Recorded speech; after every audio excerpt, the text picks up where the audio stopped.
All right. Good evening, everyone, and welcome back or welcome for the first time. We've noticed that registrations for this class have been ticking up and up as people notice that we are talking about something quite interesting here. This is the third of 6 sessions on resurrection and reincarnation with Dr. Nathaniel Berman.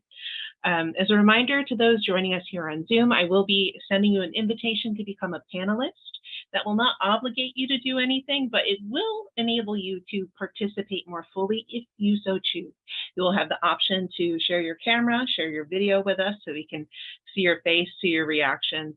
You'll be able to mute and unmute yourself at will, but we ask that if you do take advantage of that, and we definitely do encourage discussion when we have time for it, please do stay muted when you are not intending to share your audio because it creates a bit of a cacophony on Zoom that can take away from the experience. You are, of course, also welcome to share questions, comments, thoughts in the chat if that's your preference. And if you're joining us on Facebook Live out in Facebook land, you can add your questions and comments to the comment section directly below this video. I'll do my best to take a peek now and then to make sure that you can be part of the conversation too. Without further ado, Dr. Berman, please. Hello, everybody. Good evening. Welcome back. This is our third session on Tchiat HaMetim, or resurrection. Next week, we will be going to reincarnation, gilgulei neshamot. That's sort of the way I divided this up. 3 sessions on resurrection, 3 sessions on reincarnation. And in preparing for tonight, I realized 3 sessions on resurrection. Oh my God, that is too short. We need at least 3,000 or maybe 3 million. And the choice of material was hard. And I've decided to go in a particular direction tonight, which is about stories of resurrection. I was going to go more philosophical debates about Tchiat HaMetim among great authorities. There's a famous debate between the Rambam and the Ramban, Maimonides and Nachmanides, about resurrection at the end of days. But I think that rather than go that direction, I've decided to go the storytelling direction. And this is, and I decided to go in this direction because of the emphasis that I've tried to place throughout, which is, what would it be like to live with a consciousness of Tchiat HaMetim? What would it be like to live that as part of our self-conception? And that was our emphasis in the first 2 classes. What would it be like to live in a world in which that was part of your understanding of who you were, and in a way was part of something that one could experience in daily life in a variety of ways. And we went through those in a variety of ways, of course, just the tip of the iceberg. And tonight we're going to look at stories of resurrections that actually happened according to Jewish tradition. We will look at those. Each of these stories could be the topic of a book. The details are so rich and so amazing, but we'll sort of go through them. Maybe I'll pause for questions, and then we'll go to a Zoharic reinterpretation of one of those stories. So without further ado, I'm going to go to my PowerPoint, as I like to do. And here we go. There's my PowerPoint. That by now you're familiar with that cover.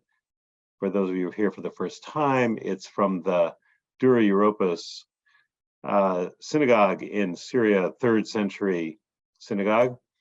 That only existed for a few decades before it was destroyed. But it had these amazing murals. And this is a mural of Ezekiel's vision of the dry bones being resurrected. A story that we're not actually going to get to tonight, but maybe later. We'll see. Okay, here we go. Stories of resurrection. Resurrections. Turns out in the Jewish tradition, there are a number of stories of resurrections. And I'm going to divide them into 3, biblical, Talmudic, and Midrashic.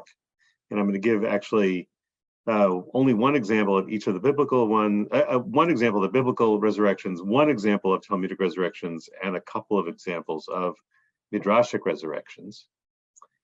So let's go to biblical.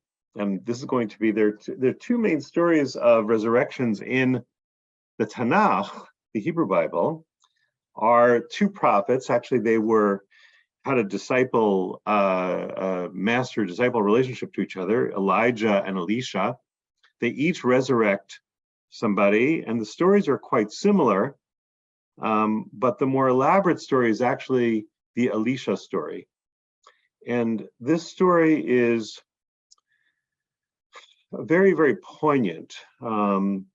It's basically a story of Elisha's relationship to this woman who takes him in and gives him lodging, and he then promises her a son. She doesn't ask for it. He promises her a son, and then the son dies. And that's where we're going to pick up the story. So he dies, and she goes to him, and she's desperate. I mean, anybody whose child dies is desperate. But she goes to him and she says this, and she came to the man of God.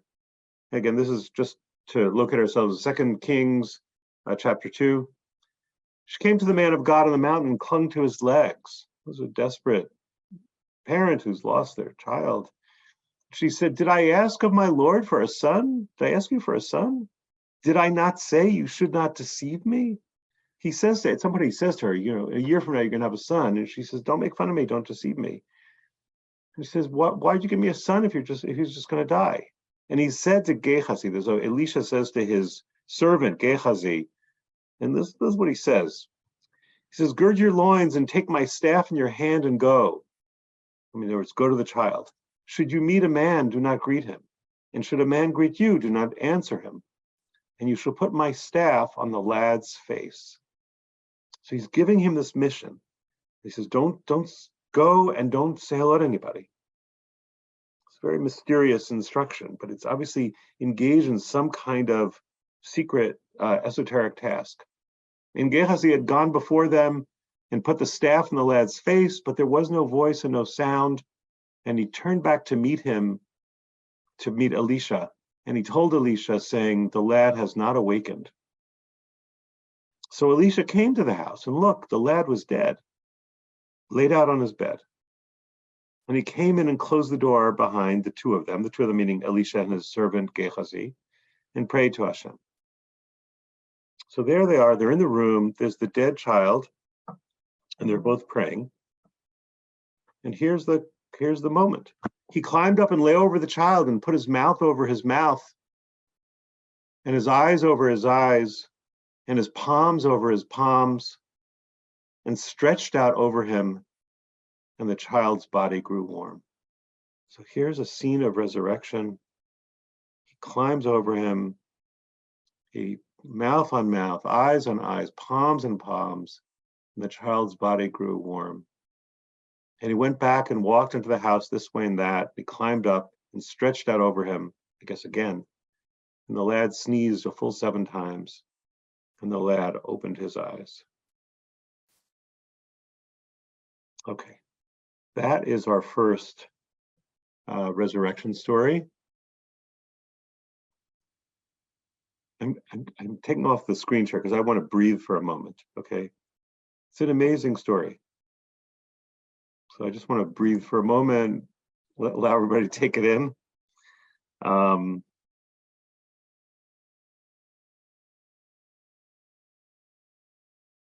I'm going to go on, but I just had to pause. These stories are so momentous, and they're so not what many people associate with the Tanakh, with the Hebrew Bible, with Jewish tradition, the scene of resurrection. And what he actually does lies right on top of him is an amazing thing. So I want you to remember this story, because this is the story that the Zohar will retell.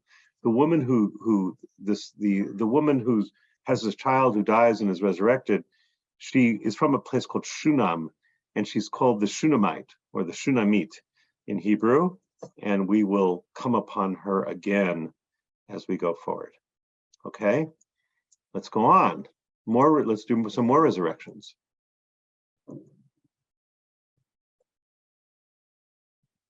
Oops.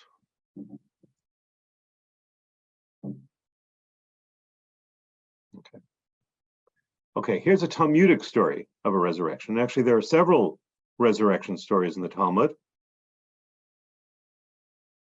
And this is also, the backstory to this is also just incredibly intense. So Rabbi Yochanan resurrects Rabbi Kahana. So the backstory of this is Rabbi Kahana was a Babylonian sage, and he flees to the land of Israel. And the reason he flees to the land of Israel is because he's killed somebody. He's killed somebody who apparently was going to betray the Jews to the government authorities, and he actually kills him. And he flees to the land of Israel, and he goes to the class of Rabbi Yochanan. Okay, so that's an important backstory. And Rabbi Yochanan is told this guy is really, really smart. And at first he doesn't seem to be smart, but then things change. So this is from the Babylonian Talmud in the Tractate of Bava Kama. And Rabbi Kahana decides that he's been sitting in the class silently, and he decides, and it's a long, complicated story, that he's going to start talking in class. Great. So Rabbi Kahana said to Rabbi Yochanan, will the master please start the lecture again from the beginning? Because I've decided to participate. And as soon as the latter made a statement, as soon as Rabbi Yochanan started lecturing, Rabbi Kahana pointed out a difficulty. And so also in Rabbi Yochanan subsequently made further statements. So it's a very dramatic story. Rabbi Yochanan is sitting on 7 pillows, and every time Rabbi Kahana asks him a question that he can't answer, he takes off one of the pillows until the end he's actually sitting on the floor. As Rabbi Yochanan was then a very old man and his eyelashes were overhanging, he said to them, lift up my eyes for me as I want to see him. Who's this guy who keeps asking me these questions I can't answer? So they lifted up his eyelids with silver pincers. He saw that Rabbi Kahana's lips were parted and thought that he was laughing at him. Rabbi Kahana just just looked strange. Rabbi Yochanan felt aggrieved, and in consequence, the soul of Rabbi Kahana went to rest, i.e., he died. So Rabbi Yochanan's anger or annoyance at him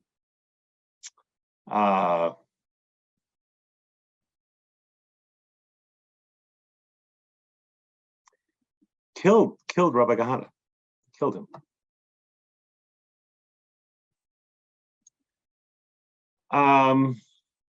Which is pretty amazing in itself. On the next day, let me just get rid of these floating controls. On the next day, Rabbi Yochanan said to the rabbis, have you noticed that the Babylonian, in other words, Rabbi Kahana, who came from Babylon, was mocking us? But they said to him, that was his natural appearance. This is the way he looked. He wasn't mocking you. So Rabbi Yochanan went to the cave of Rabbi Kahana's grave. They used to bury people in graves, and saw a snake coiled around it. He said, snake, snake, open the cave's mouth and let the master, in other words, me, go into the disciple, in other words, Rabbi Kahana. But the snake did not open its mouth. And there's a change apparently in manuscripts of whether it's the snake's mouth or the cave's mouth, but it makes more sense with the cave's mouth. That the snake is, you can't get into the cave because the snake is in front of it. He then said, let the colleague go into his associate. So first he describes himself as the master and Rabbi Kahana as the disciple. Then he says, basically we're chavruta, we're friends, or we're colleagues.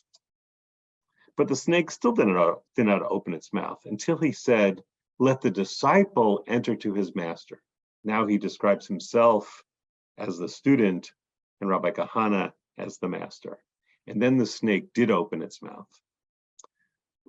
Rabbi Yochanan then prayed for mercy and raised Rabbi Kahana from the dead. And then the Talmud goes on and says how from then on, Rabbi Yochanan always consulted with Rabbi Kahana in all matters, and he always helped him out in all difficult Talmudic questions. Now in this story, we have much less detail about how to perform the resurrection. Right? There's almost no instruction. There's no instruction. It just says he raised him from the dead. Right? the Talmud almost seems to take for granted that a sage has this power. In fact, there's a Kabbalist from the 19th century who says it just got easier. Like for Eliyahu and Elisha, it was really hard. They had to do this whole thing. But for the Talmudic rabbis, they just did it better. In fact, there's one saying in the Talmud in where somebody, I can't remember who says it, says, the least among you can raise the dead. Now, what is that about? We could think about what that's about, right? It certainly does seem like this idea of Tchiyat HaMetim, a resurrection, was really part of the consciousness of the Talmudic sages. So much so that this idea that, of course, it could be done in this world, in this time, of course it could be done by a great person. That's not the problem. And so the real drama in this story is really not about the resurrection at all. It's really about their relationship. And it's really about how Rabbi Yochanan, basically kills him out of anger. I mean, doesn't do anything physically. It's just his annoyance with him. Apparently it's enough to kill him. And then it's only when he humbles himself and he says, actually, I am the student and you are the master, that he can get access to him. And then he raises him from the dead. And actually, when Rabbi Kahana comes back from the dead, Rabbi Yochanan says to him, come back to the study hall. And Rabbi Kahana says, first promise me that you're not going to kill me again. And he says, yeah, I promise. He doesn't trust him at first. But anyway, so all the drama is about their relationship there, right? And the resurrection just seems like it's just part of their consciousness. I mean, whether you believe the story actually happened, let's say you don't believe it actually happened, still it's part of their storytelling consciousness. This porousness between life and death, right? If you really believe in Tchiyat HaMetim at the end of days, you really believe it, as the Talmudic rabbis say you're supposed to, as the Maimonides say you're supposed to, then what would it mean actually to take that into your everyday experience, right? Now these two stories are really different. These two stories are so different. What they have in common is that resurrection is certainly possible. But clearly, let's see how much time separates these stories. At least a millennium or so, and they're so differently told about what it takes, what kind of intervention it takes, and what the significance of resurrection is in these people's lives. Right. With Elisha, it's clearly this grand miracle, and the scene of him stretched out over the boy's body. There's a lot one can say about this, and we'll say more as we go along. Okay, let's take another deep breath. I'm going to pause to ask for questions, but I want to get the stories out first. Take a deep breath.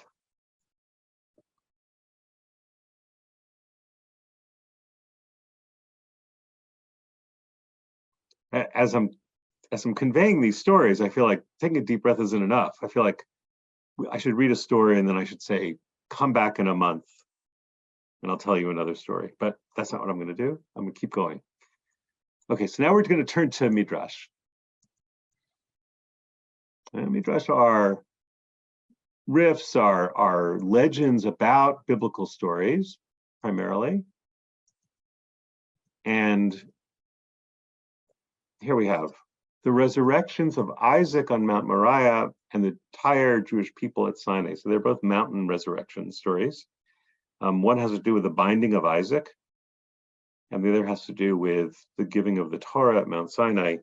And in both cases, the Midrash says that there was a death. Actually, in the second case, a collective death. So let's look at this. The Midrash from the Alkut Shimoni, which is a medieval collection of mostly quite old Midrashim. I'm not going to try to date this particular one. Rabbi Yehuda said, so this is the binding of Isaac. People don't know. God said to Abraham, take your son and bring him up to Mount Moriah. and sacrifice him to me. And Abraham takes his son up there, and he raises the sword. And then in the Bible, it says an angel said, "Don't do it." Okay. And this is a midrashic retelling of that story. So the angel says, "Don't do it." So then Abraham doesn't do it, and then God says, "I know now that you are my loyal servant because you would not you're willing to give me everything, even your beloved son." So now this is a midrashic retelling of it. Rabbi Yehuda said, "Once the sword reached Isaac's neck,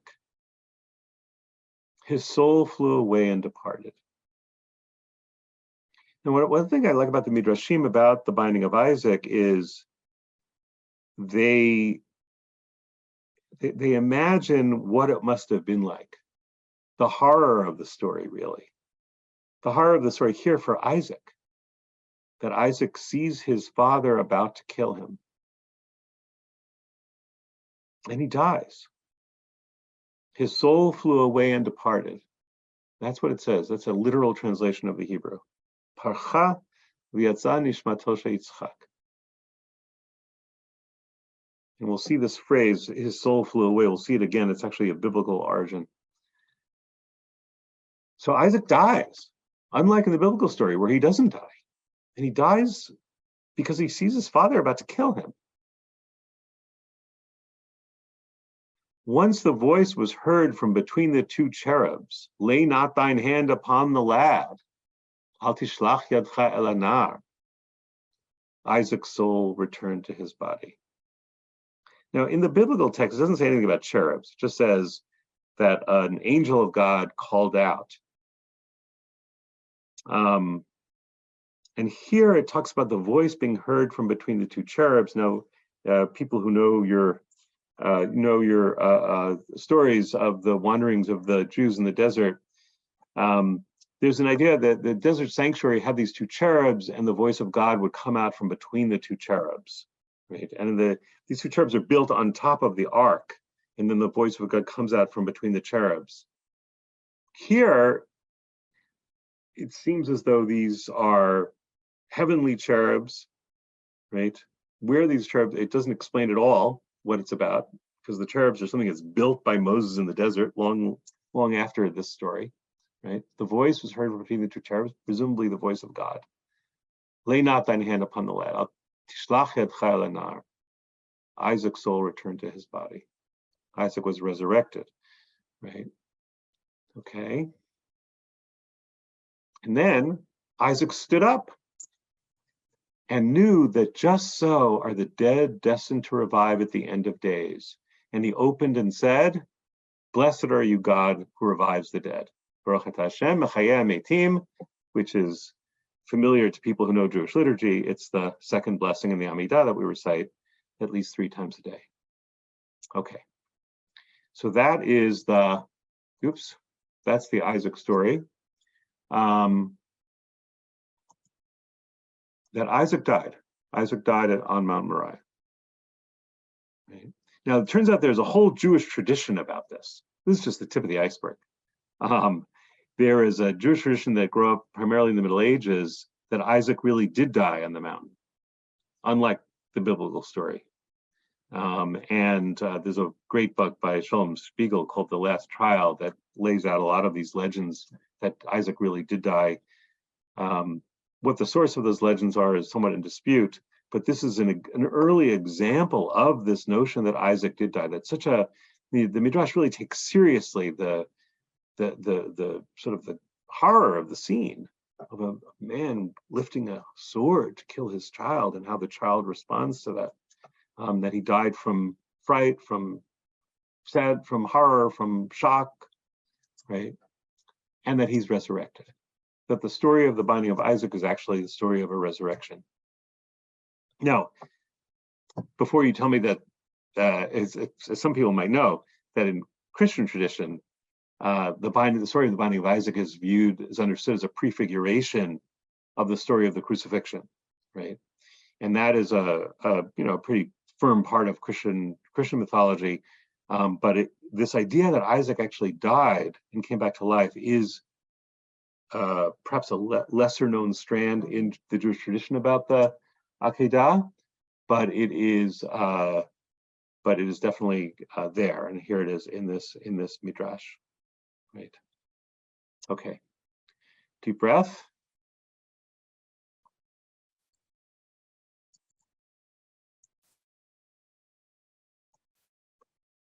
Now, here is something that is even more unexpected.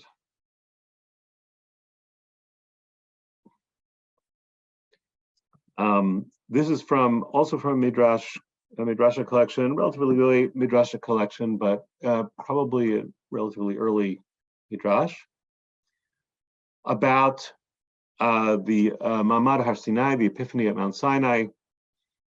And what it has in common with the Isaac Midrash is that it takes a scene that is momentous, in a very different way, obviously, in the binding of Isaac.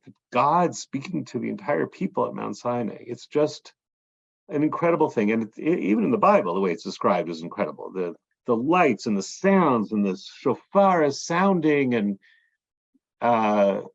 the fire and the smoke, and it's just an unbelievable scene. And the Israelites there they say to Moses, as in a verse, they say, you should speak to us, not God, because if God speaks to us, we're going to die. So this midrash picks up on that idea. Why were they afraid they were going to die? Answer, because they actually did die.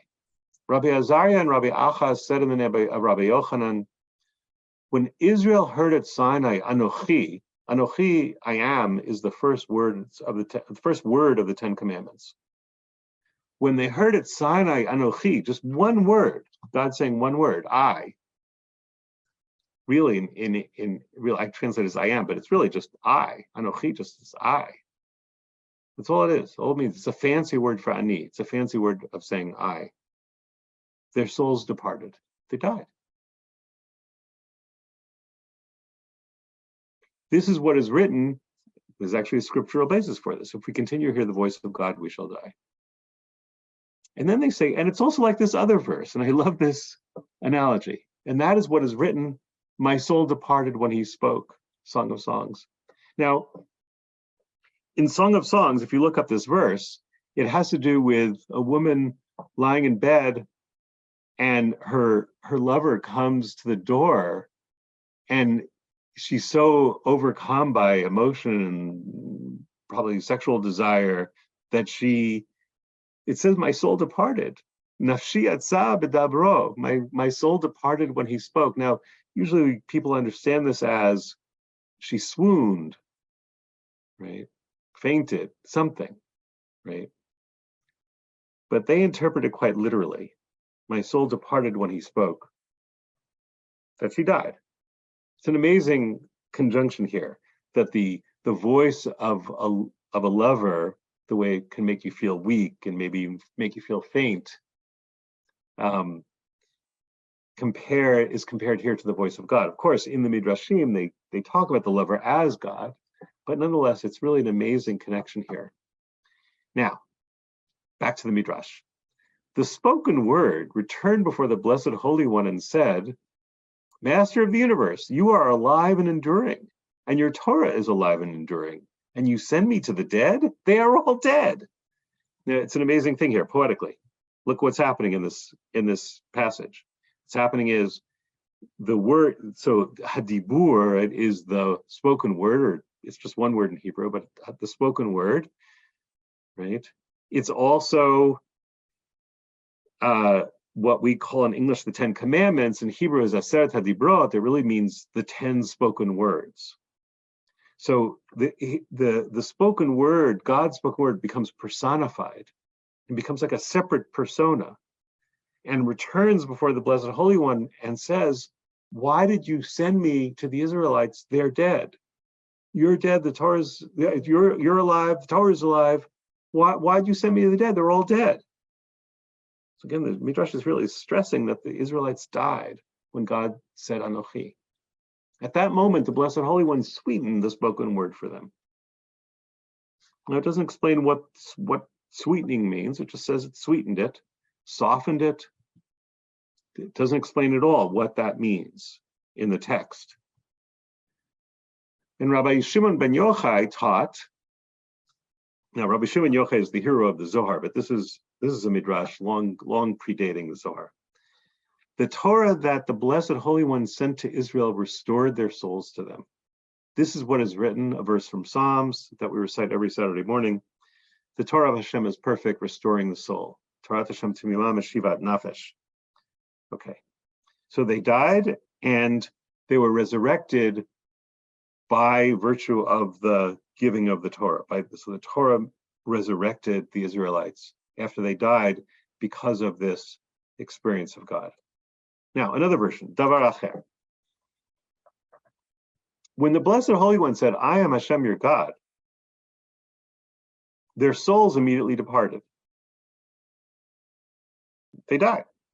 When they died, the angels began embracing and kissing them. Amazing scene here, right? So the idea here is that they're dead, right? But as in so much of Jewish imagination of the afterlife, they still seem to be embodied because they can be embraced and kissed. You can't embrace and kiss a disembodied soul. The angels began embracing and kissing them and saying to them, what is it with you? Fear not, quoting a verse, you are children to Hashem your God. The Blessed Holy One then sweetened the spoken word on his palate. So it has something to do with God correcting the way he's speaking to the Israelites and said to them, are you not my children? I am Hashem your God. You are my people. You are beloved to me. Okay, so there's all this love. Here in this passage, it seems to be that love is the technique of resurrection. He began appeasing them until their souls were restored, right?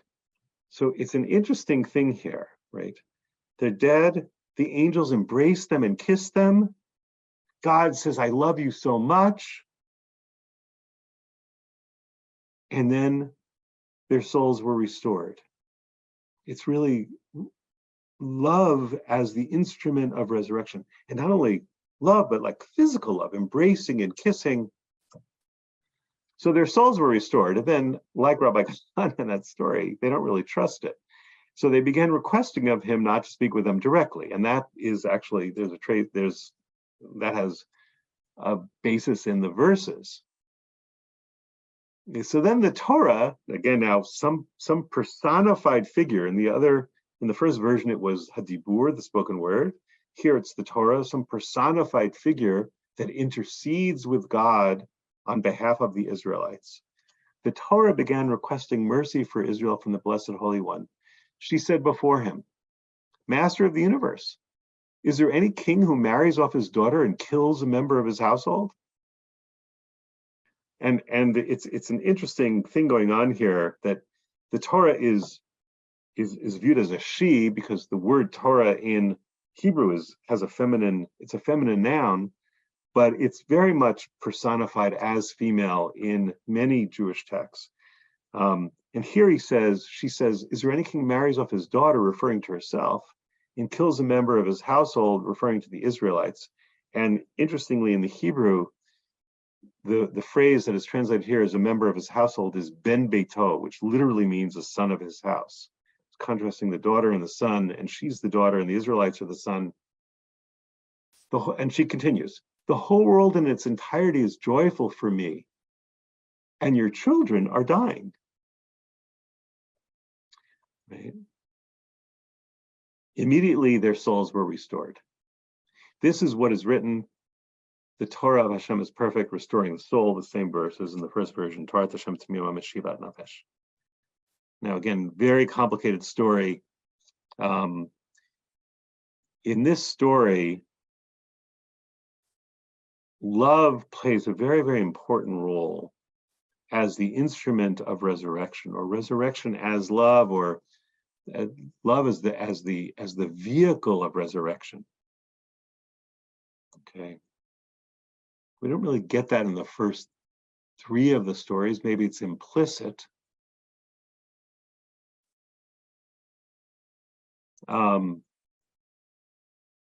As the instrument of resurrection. The first story, we have this amazing magical moment. First, Elisha tells Gehazi to put the staff on the child's body. Then he lies down on the child's body, right? It doesn't talk at all really about Elisha's own emotions, although clearly he feels like he has an obligation to the Shunammite woman. In the Rabbi Kahana story, it's a story about rivalry, about power relations, about friendship, about teaching.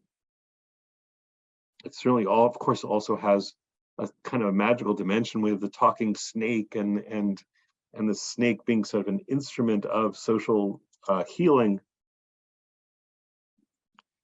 The Isaac story is very terse, and it leaves a lot of room for the imagination. And then finally, the story of the resurrection of the Israelites at Sinai is quite beautiful, I think, in the emphasis on love.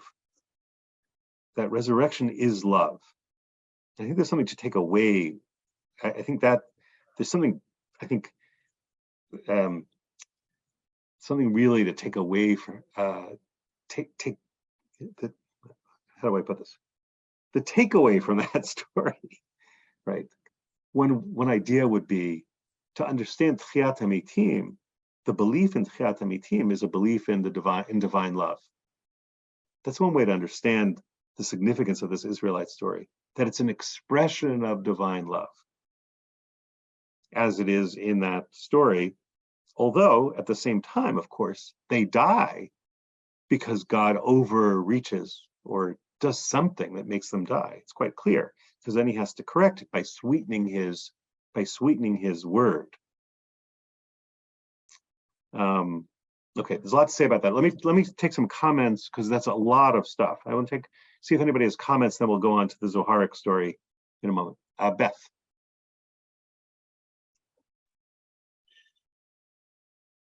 First, in these stories, it's interesting how many different ways people can lose their lives on account of emotion. Mm-hmm. Not so much in the story of the Shunammite woman's son, but Rabbi Kahana dies because of the anger that the other feels towards him.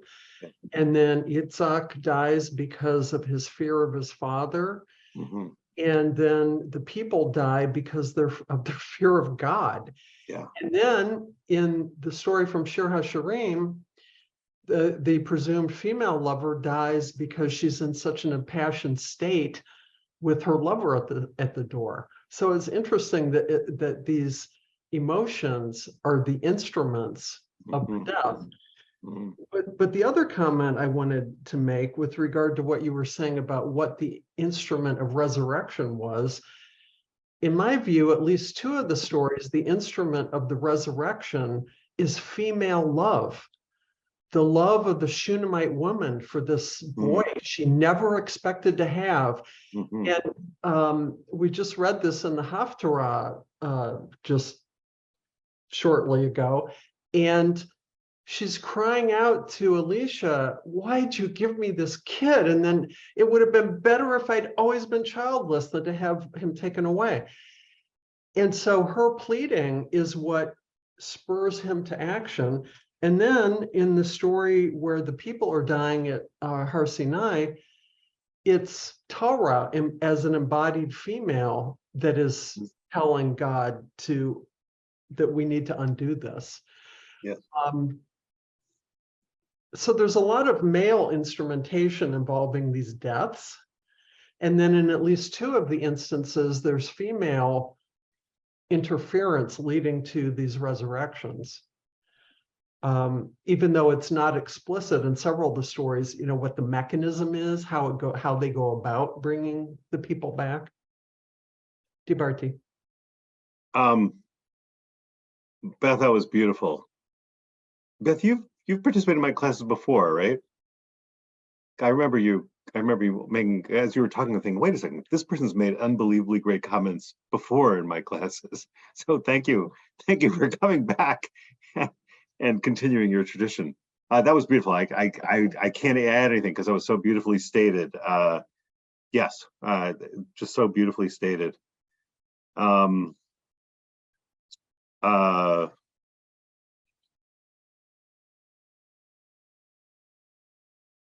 I don't want to, I'm tempted to add more, but I'm not going to. Just simply I just want to say this is when I teach this kind of material, right, material that defies modern rationality, right? What I always say is what I'm really trying to get, what I'm trying to offer to people is to expand your imaginations, right? So to give different kinds of stories. Here are different kinds of stories about death, as Beth just explored with us, and different kinds of stories about different ways of imagining death, different ways of imagining resurrection, offering them. No, there's no the Jewish imagination of this. There are lots of different ones, and there's a wealth of different ways of imagining it. You're supposed to believe in Tchiyat HaMetim. You're supposed to believe in Tchiyat HaMetim. What does that mean exactly? Well, here are 4 different ways of imagining it, and offering that to you, and noting the gendered quality of it. There was one more thing I wanted to add on that. Oh yes, one of the stories about Isaac dying and being resurrected as a result of the binding of Isaac is from a midrash called the Midrash HaGadol, a midrash collection that I think originally appeared in Yemen. It's very, very short. It basically says that Isaac was taken from Mount Moriah into the Garden of Eden for 3 years. Because it says, many of the commentators notice when Abraham comes down from the mount, it just says in the singular, and he returned to his servants. And they said, where was Isaac? Right? And so there are all these answers. He went to go study in the yeshiva, right? Classic thing. He went to study in the yeshiva of Shem and Ever. Or there are all kinds of answers, right? One of the answers in this midrash collection is God took him to the Garden of Eden for 3 years. You'll go to the Garden of Eden when you die. Right. So that midrash is implicitly part of this sort of minor tradition that Isaac really did die on the mountain and then was resurrected. Took him to Garden of Eden for 3 years. Right. And Sarah learned of this and she said, oh my God, he died. And she died. And that's only one of a whole range. There are several different midrashic traditions that the person who died as a result of the binding of Isaac was Sarah, right? That there was a victim, that there was an actual victim. And she dies out of grief, right? And in not one of those midrashic collections does she then get resurrected, right? So the gendering of the death and resurrection is very, very complicated in these stories. Of course, we just read about the death of Sarah in the synagogue. Sharon, you had your hand up.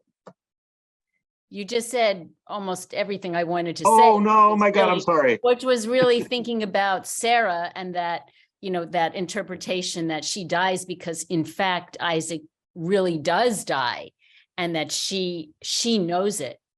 And I was again thinking of the irony or the sadness that she's not resurrected. Yeah. And just, of course, we don't know why the boy in the first story, why he died. Yeah. And that, I guess I'm always so struck by that story because it's the most physical of the laying on of the entire body. Oh it's my like God. the servant as the intermediary, it doesn't really work with the staff. It has to be this full on physical resurrection. And you don't have that sense with any of the other stories. So it's much easier to read them allegorically because we don't hear about the resurrection of, again, how it's performed. Although in each of the cases, it does seem as though there's including in the case of Abraham and Isaac, there's this overstepping of one's place, like the story with Rabbi Yochanan. He doesn't know that his place is actually to really listen and be the disciple of what's the other guy's name? Kahana. Yeah, Kahana, yeah. And so each time there's somehow it's this too muchness, you know. Yeah. It's again Abraham stepping. He's playing God in a sense by even making the gesture to take Isaac's life, and then with the Israelites hearing God's word, somehow that too, there's a too muchness, that things are not in the balance that they need to be in, and that somehow creates the death that then leads to the resurrection, as it were. I don't know. Anyway, but I was thinking a lot about Sarah, and you already said that. No, that's beautiful. Yeah. That's beautiful. Yeah. That's and you know and yeah. Okay, I'm not going to add to that, but it's the being out of balance. You know, the too muchness thing is a big theme in Jewish thought, and certainly in Kabbalah, being out of balance and something being too strong and it destroying, especially when it's God. So in Lurianic Kabbalah, very, very explicitly, God tries to create, but he blows it and he sends out too much energy and he breaks instead of creating. And so the first act of creation is actually an act of destruction. This is by God. It's really quite an astonishing story. One more comment. I want to get to the Zohar thing because it really brings everything together. Does somebody, Beth, do you have a short comment? Yes, I just wanted to say, building on what Sharon just said, is that this too muchness might be what killed the Shunammite woman's son, because she and her husband were elderly. They never asked to get this kid, and here they get this kid, and it was too much. Yeah. Anyway, I think it fits in with the scenario. Interesting. Really, yeah, really, really interesting. That's really interesting. That's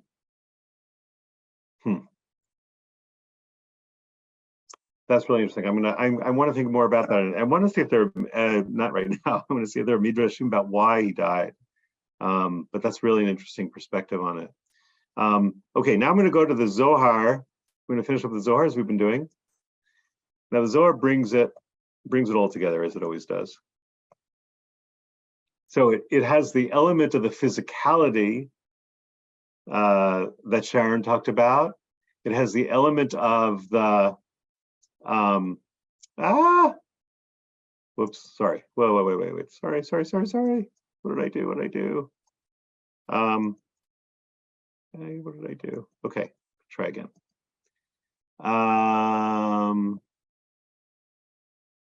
Sorry about that. Slideshow from current slide. Okay, wait. Resurrection as an embrace. Okay, and one of the things about the Zohar that I love is it's the monument of Jewish mysticism, but Jewish mysticism, if that's the right word, may not be the right word, is so physical, right? People say the Zohar is anthropomorphic.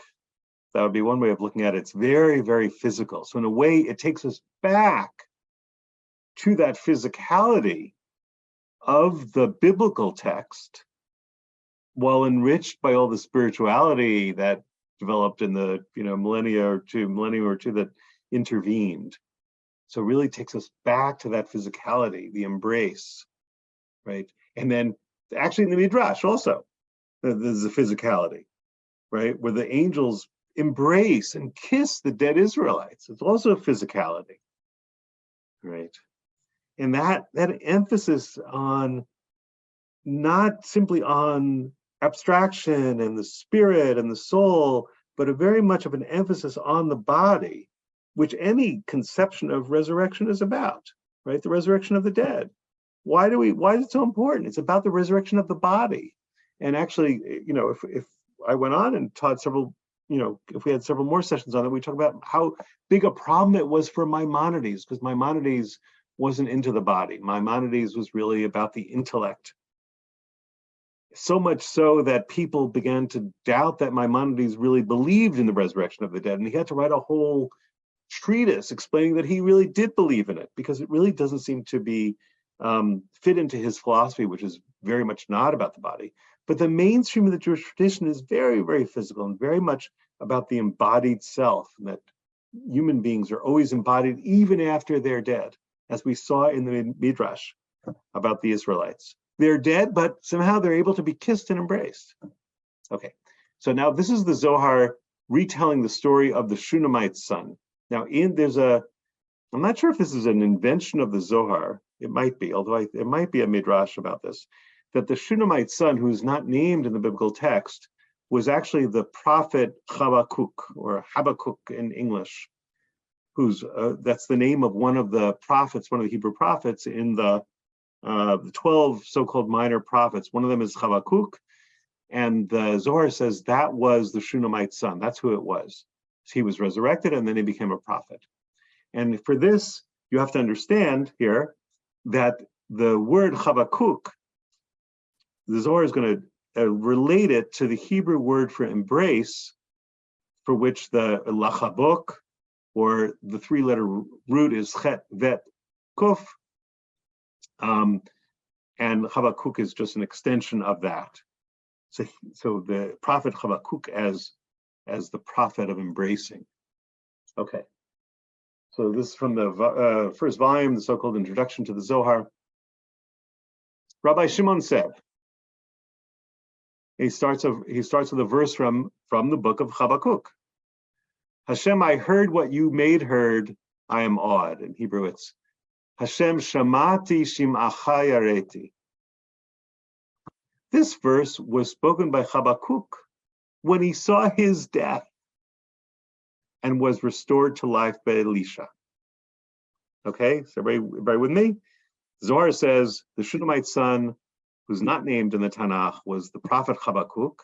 And this verse from Habakkuk is the first thing he said after his resurrection. Why was he named Habakkuk, or Habakkuk in English? Because it is written, and this is from the story of the Shunammite's son, at this time next year, you will be embracing a son. Right? This is when Elisha promises her a son, even though she didn't ask for one.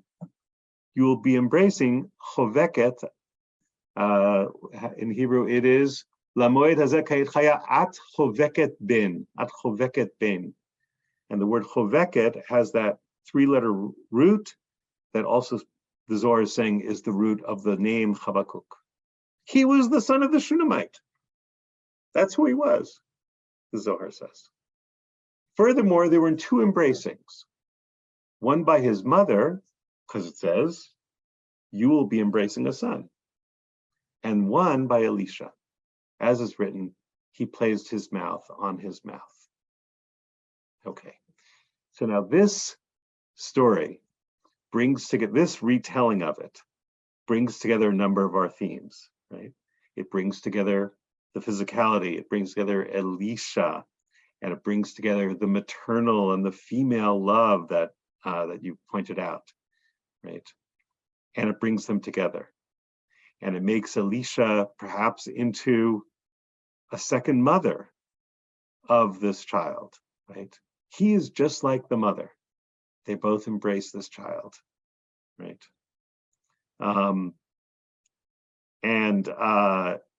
That's why his name is Habakkuk, because Habakkuk is simply an extension. Havak is to embrace. He embraced Habakkuk. That addition, the Zohar is implying, and actually says explicitly later on, embraces twice. Embrace brace would be a way of translating it into English. The prophet embrace brace, right? Huggy wuggy, be another way of putting it, right? I just love this. I mean, this idea that's it's almost like Elisha's like his mother, or is giving birth to him a second time, right? And again, this theme of resurrection as love, I guess, is really maybe the theme of tonight. hadn't thought of that originally. Okay, just want to go on here because I see times are running. Really neat. Now, goes on. I have discovered in the book of King Solomon. There is no such book. The Zohar likes to talk about these books that don't exist. It's sort of its imaginary library. Sifra de Shlomo Malka in Aramaic. The Zohar has an imagined library that's always quoting. It's like Tevye in Fiddler on the Roof is always quoting the good book. He's quoting things that don't exist in the Bible, but the Zohar likes to quote books that don't exist. I've discovered in the book of King Solomon about this story. This is what he says. Now he's supposedly quoting from this imaginary book. He, Elisha, inscribed on him, the Shunammite's child, in words, the engraved name of 72 names. Now, I don't want to go through what the divine name of 72 names is. It would take a long time to explain, but it's 72 three-letter names. And for those of you who are good at math, that's important, that these are three-letter names, 72 of them. It's this mystical name that derives out of 3 verses in somewhere in the Torah. For the letters of the alphabet that his father, the child's father, had originally inscribed on him, flew away from him when he died. And that sense of death as of something's flying away. The soul flies away in all of our other passages. Here, it's the name flies away. Now that Elisha embraced him, he inscribed on him all those letters of the 72 names. The letters of these 72 engraved names are 216 letters. So 3 times 72 is 216. All of which Elisha inscribed with his breath when he's lying on top of him to restore him to life through the letters of the 72 names. So this is this image of resurrection. So first we have this very physical resurrection of the embracing. And here, so where Elisha kind of becomes his second mother, here Elisha becomes his second father. And there's the implicit thing here is that it's the father that gave the child his original name. And that name disappears, it flies away. And then Elisha, when he resurrects him by giving him a new name. And it's a divine name. It's the 72 three-letter names, together 216 letters, which turns out to be the gematria of Habakkuk. As many of you may know, gematria is assigning a numerical value to every letter of the Hebrew alphabet and deriving some meaning out of adding up those letters in particular words. And if you look at the letters of Habakkuk, you'll see, for those of you who know, that it's 216, 8 and 2 and 100 and 6 and 100, 216. He called him Habakkuk, a name fulfilling all sides, fulfilling embracings. Now you're bringing together the maternal and the paternal in this image, the embracing and the naming, right? The physical and the cultural or conceptual, and fulfilling the mystery of the 216 letters of the holy name. He was revived with words, restoring his spirit, and with letters, reviving his entire body enduringly. So he was called Habakkuk. It was he who said, Habakkuk who said, Hashem, I heard what you made heard, I am awed. Hashem shamati shim'acha yareti. And the word yareti can mean I'm awed or I'm afraid. I heard what happened to me, my tasting of that world. I tasted the world to come, a little taste of death, and I am frightened. Or I was frightened, depending on how you translate it, right? And whoops, wait. Okay, here I am back. This text, I think it brings all of our themes together, although if I had another hour, I would explain all this in a lot of detail. It brings the physical and the spiritual, the magical and the emotional, the maternal and the paternal, very explicitly, right? The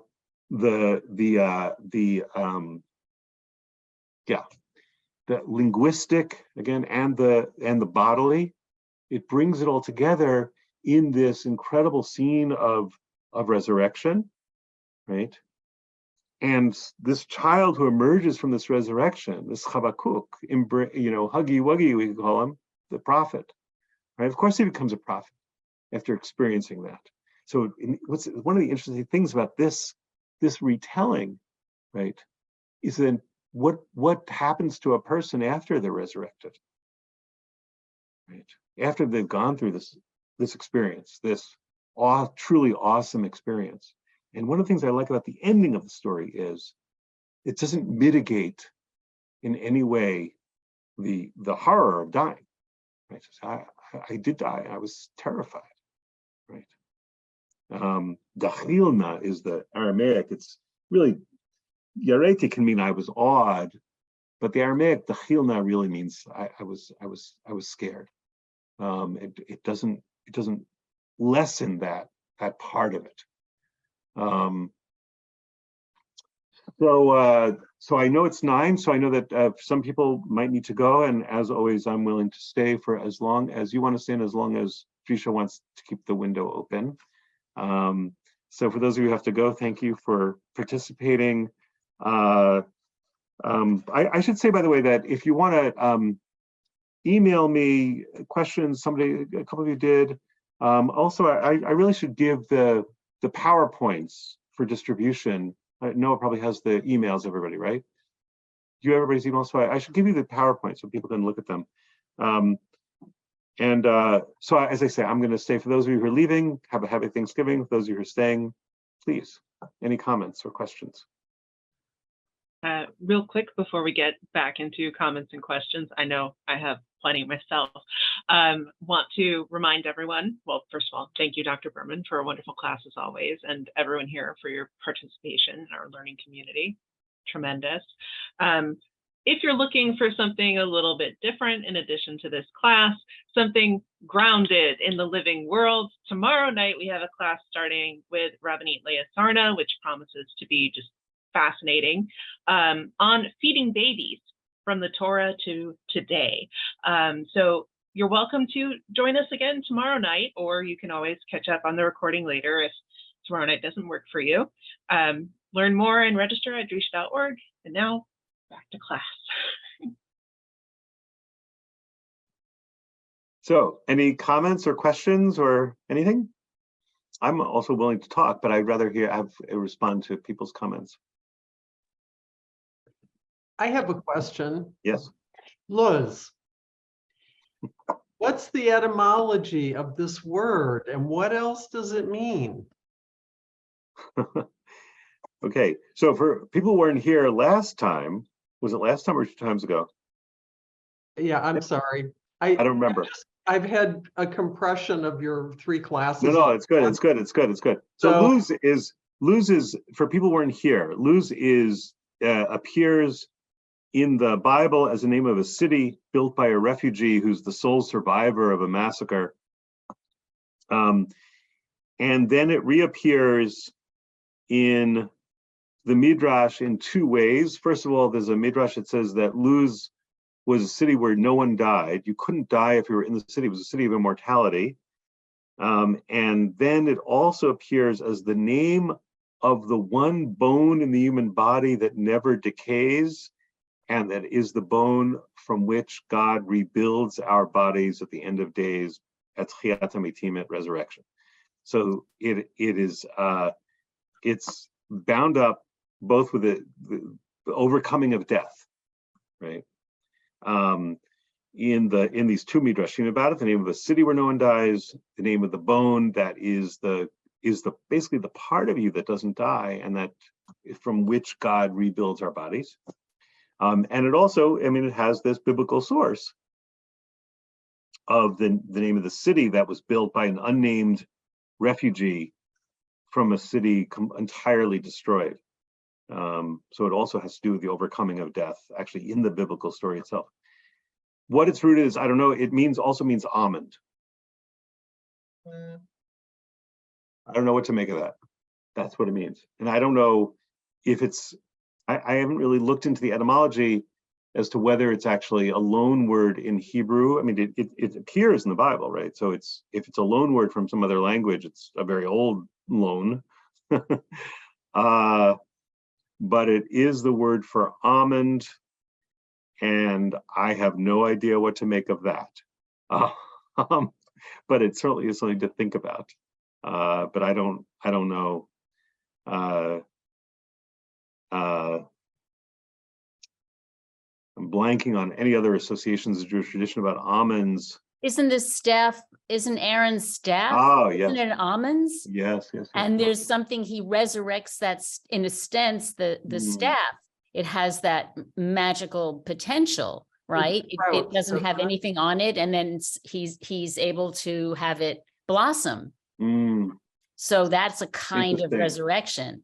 Interesting, yeah, but it doesn't use the word lose there, right? Use shkedia or. I don't know. I don't know. Yeah, that I don't know. Yeah. Interesting. So yes, and again, I would need, it just could be just my ignorance of it as to whether there is art traditions about this, but that connection certainly seems to be something about. We have that actually in the first class. We had that exact thing of Aaron's staff as becoming a serpent as an example of God being able to turn an inanimate thing into something living. We had that in the first. There's actually a Talmudic story, right, about proof of the proof of the possibility of resurrection is because God was able to turn Aaron's dead wood staff into something living. I need to think more about almonds. I think, when my only association with almonds are, the famous Yiddish song about raisins and almonds, right? People know that song. It's a famous Yiddish lullaby. And then, of course, there's in France, get a croissant amande, an almond croissant, which is one of the great delicacies of France. Anyway, I eat almond butter every day, so I'm passionate about almonds. There you go. But it's something to think about. I clearly need to think more about almonds in this context. Yeah. Other comments or questions? I was just thinking about these different stories and when they do and don't, and I'm curious about both, fit into a paradigm of repairing a relationship, because death came out of the little incident, in Eden with the fruit that damaged our relationship with the divine in some way. And we, again, constantly see God being a little too much for us and needing to tone it down a bit. So the ability for us to be resurrected seems necessary to have a relationship with God, because God just can't control God's self in such a way, or just make us bigger people in whatever necessary capacities would accommodate God's presence as necessary for a relationship. But in particular, like that Zohar, that really struck me, because in that reading, like I've always been bothered by the natural father's kind of almost dismissiveness of the boy, because he's really not much of a character in the story. But then you see him when the boy is saying my head, he tells a servant or a worker to bring the boy to his mother. Right. And I'm like, you don't care about the son of your old age. He's not precious to you. Like, what is this? You're just like, go to your mom. Like, she'll take care of it. And then he dies. And I wonder how he felt after that, but that felt like, because I was wondering, like, where would the repair in the relationship be there?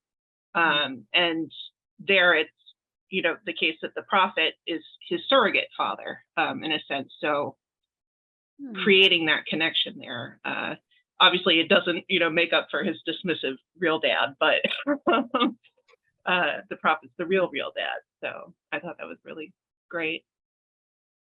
It does feel also significant that he doesn't have a name, and that it's the prophet Elisha who gives him that name. I mean, the naming seems so important. It's almost as though he dies because he's not ever really been fully born. To be fully born is you're given a name. And I mean, of course, it's realistically, I mean, we're not being realistic. It's hard to imagine somebody not being given a name, but the fact that he isn't, I mean, nor is you could say, of course, nor is the mother. But I do think I love this final Zohar story that you told us about the name. I think that's terrific. I mean, it could be, it could very well be. This is actually, when I've taught with David Silver a number of times, and he always says, well, the Zohar is really picking up. He always likes to say, Zohar is picking up on something in the biblical text, in the story, right?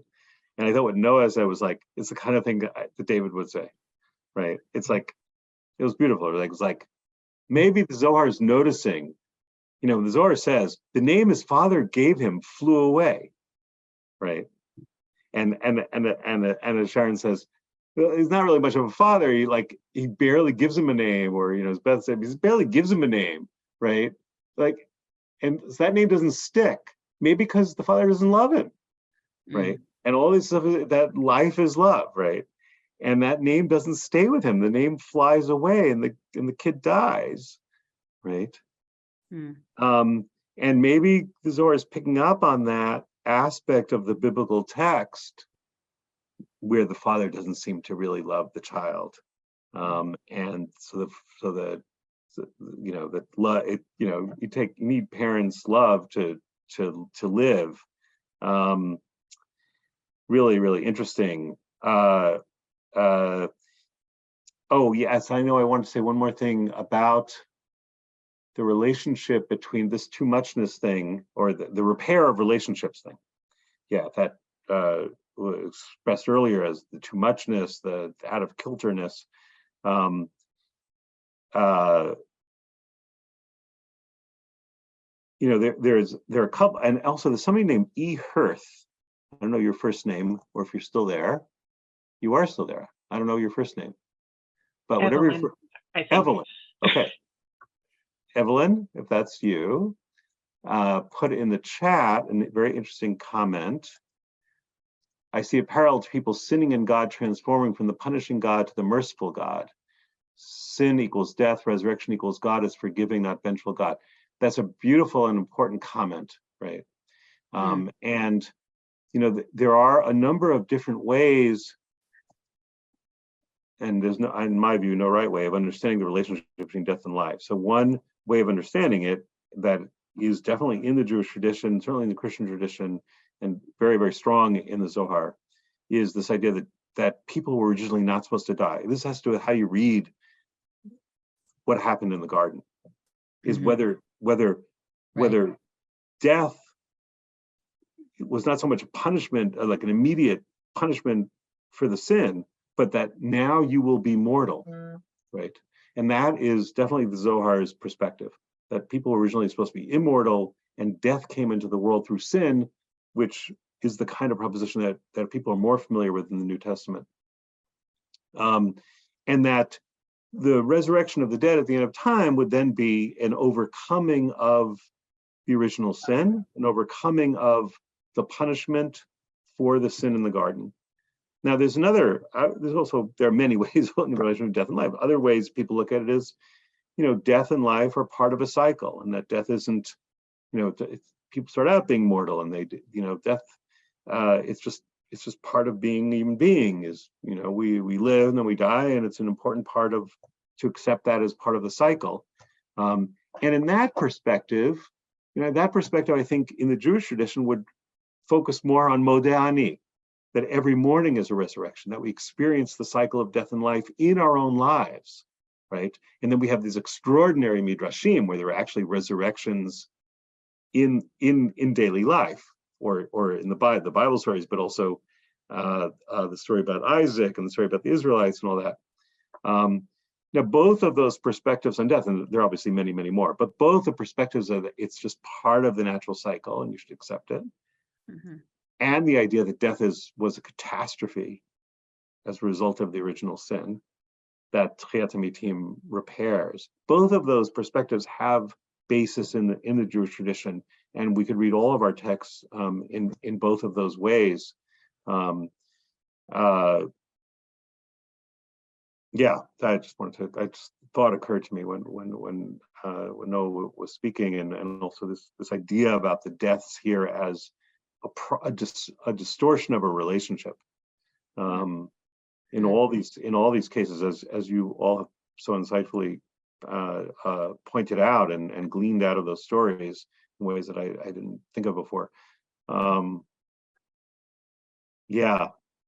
Could I make a couple quick comments? Definitely. One of the themes that has come out this evening is the idea of these almost infanticidal male parents. We've got Abraham, obviously. Yitzhak. I mean, but then we've also got the Shunammite husbands with the unnamed son. Yeah. And then if we're treating Hashem as if Hashem is a male figure, we've got Hashem with Adam and Chava. Yes. And the idea of the original sin. Yes. They ate a piece of fruit. And, for God's sake. It's, what parent has ever had a kid who obeyed every single thing they ever said? Yeah. And okay, so this was the one thing that God told them. I guess that's what makes it so heinous. Yeah. But then if you also look at it in, the kind of facetious way I just put it, they ate a piece of fruit. Yeah. By the way, Noah, just while you were speaking, Noah put in the chat that you could also add that Rabbi Yochanan, who kills his student, it's also a male rage, an over, violent male rage. Basically, he's humiliated. Basically Rabbi Yochanan is publicly humiliated, and his wrath or whatever, his annoyance or something, kills his student.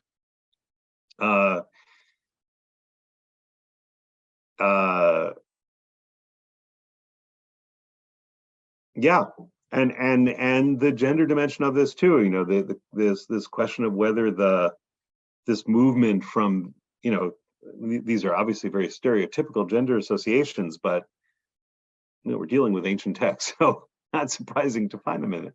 That the association of male violence, and then or the vengeful God as male, and then the merciful God as female, is definitely, I think, definitely implicit in these texts. There is this, I think we definitely find that in these texts. This image of Elisha. The Zohar is insistent that Elisha's physical relationship to the child is like the mother's, right? It's very insistent on that. There are other interpretations that view it as sexual, so that there's definitely a line of Kabbalistic interpretation that says that the image of Elisha lying on the child is like the coupling of the male and female divine figures in Kabbalah, the Kadosh Baruch Hu and the Shekhinah. And it's an image of their zivug, of their sexual union. But whichever way we go there. One thing I would just add here as a strange feature of Kabbalah is, strange, like in view of the more sort of conventional associations, and make of this what you will, is that the female side of the divine is viewed as the side of strength and judgment. And the male side of the divine is viewed as the sign of softness and mercy. Now, make of that what you will. It's when I first learned about it, it was just very, very surprising, because it does overturn the sort of more stereotypical gender associations. People have made all kinds of things out of it that you can imagine. There's all kinds of ways of going with that. But certainly in these cases, I think that it's a very great insight that you make there, Beth, and that others have contributed to as well, is this idea that there is a repair there. And take it back to the theme of this section of the course of our relationship. I mean, again, I know maybe that's not the main thing to talk about here, but I just want to bring back to the main theme of the course is this idea of living with the idea of resurrection is also living with a faith in the restoration or the healing of relationships, relationship to God, relationship to parents, relationship to colleagues, that somehow that repair seems to be intimately bound up in all these stories with resurrection, resurrection as love or belief in love, as healing, as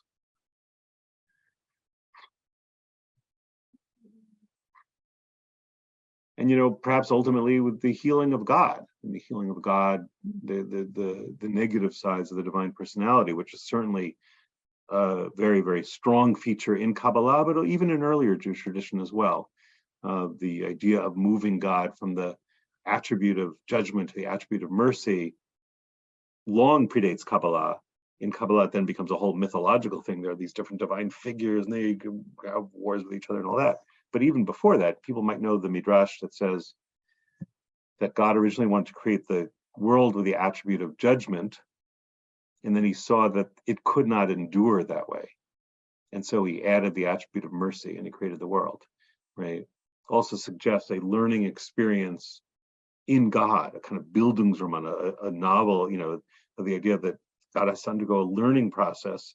And that learning process is very much a movement from this harsh God to a loving God. Now, in the Christian tradition, of course, it becomes then a war between Judaism and Christianity of the bad Old Testament God and the good, loving Christian God. But we don't have to go in that direction right now. But it's because that's very much internal to the Jewish tradition itself, and the Christian tradition, might be an outgrowth of that or a rereading of that, or somehow in relationship to it. But we certainly have it here.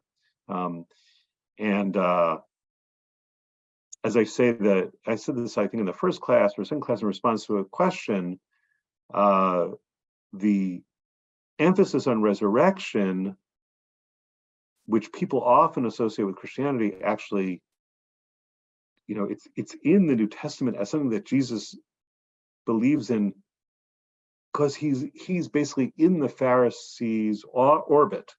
And like the Pharisees, it's the people who don't believe in resurrection who are his enemies, the Sadducees.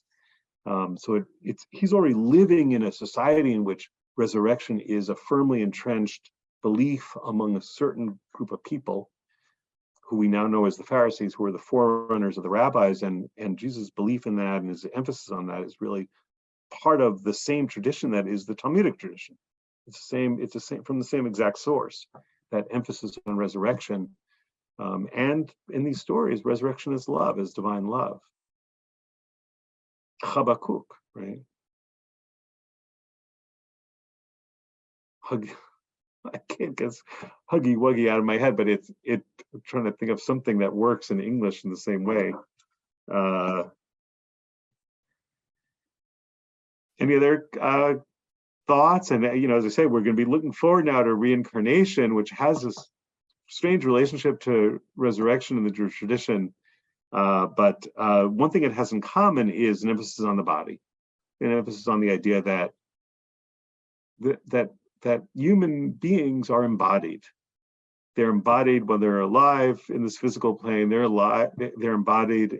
If this was a course about the afterlife, which I have given, the Garden of Eden, people are always imagined as embodied in the Garden of Eden. They have a different kind of body, but they're embodied. And you have a taste of that here, where when the Israelites die, the angels are kissing them and embracing them, which you can only do to a body. And then reincarnation is obviously transmigration from one body to another. This idea that the work always has to be embodied, which is both very ancient idea and also a very, very contemporary idea. Not to be against the mind-body dualism. Any other thoughts before we? You see, is there another? Yes, that was I see the thing from Noah about Rabbi Kahana being the victim of this paternal authority, the patriarchal authority of Rabbi Yochanan. Okay, go walk the dog. Thank you for all your participation and for being here, and I hope to see you all next week. Have a great Thanksgiving, if that's what you're doing, and back for more mysteries next week. Good night, everyone. Thank you. Good night. Nice Good night. Nice Bye-bye. seeing you, Noah.